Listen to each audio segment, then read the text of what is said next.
জানিয়ে দিব সর্বশেষ আপডেট বাংলা সংবাদ। শুরুতেই শিরোনাম।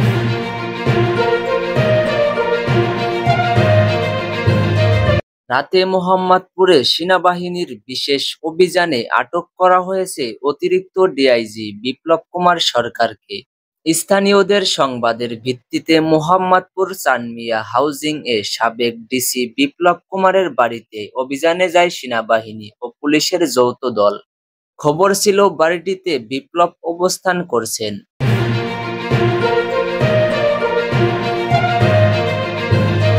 এবং সর্বশেষ জানাবো, স্পেন থেকে সাবেক আইজিপি বেনজির আহমেদ রাষ্ট্রবিরোধী ষড়যন্ত্রে থাকছে বিশেষ প্রতিবেদন।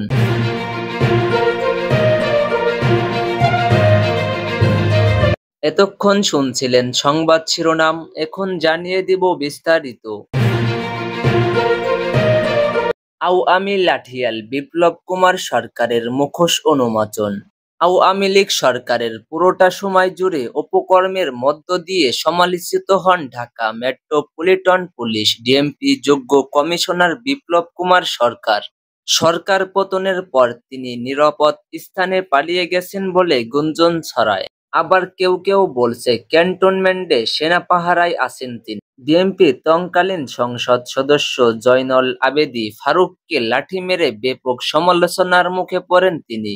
এরপর থেকে পুলিশের বিভিন্ন দায়িত্ব পেয়ে থাকেন সেই সময়ের মোহাম্মদপুর জোনে এসি বিপ্লব কুমার। তিনি পুলিশের বড় পদ পাওয়ার পর একের পর এক অপকর্মের মধ্য দিয়ে জনগণের বিলাসভাজন হন।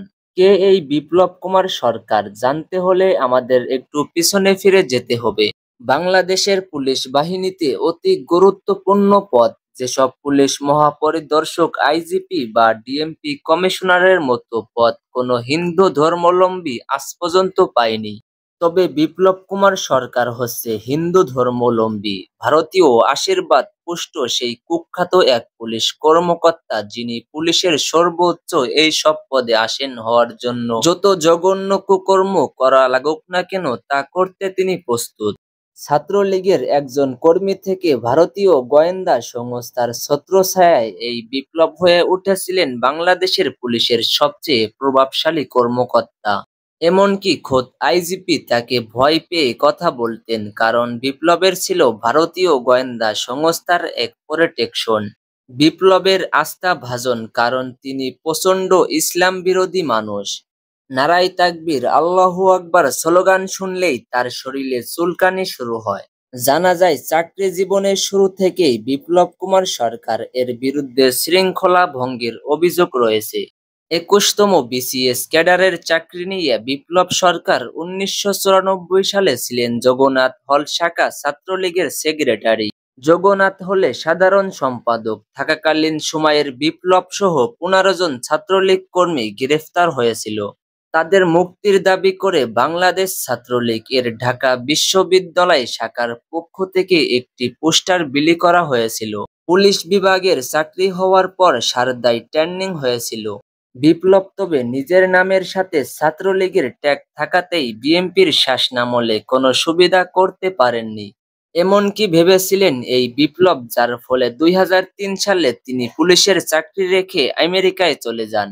7 বছর আমেরিকা থেকে আওয়ামী লীগ সরকার ক্ষমতায় আসার পর 2009 সালে ফেব্রুয়ারিতে তিনি দেশে ফিরে আসেন। পুলিশের ভাষায় এ সময় তিনি ছিলেন ফেরারি জানা যায়। কোনো প্রকার অনুমতি ছাড়াই দীর্ঘদিন কর্মস্থলে না থাকায় তার বিরুদ্ধে জিডি করা হয়। কিন্তু দীর্ঘ 7 বছর অনুপস্থিত থেকে দেশে ফিরে রহস্যজনকভাবে চাকরি ফিরে পান তিনি।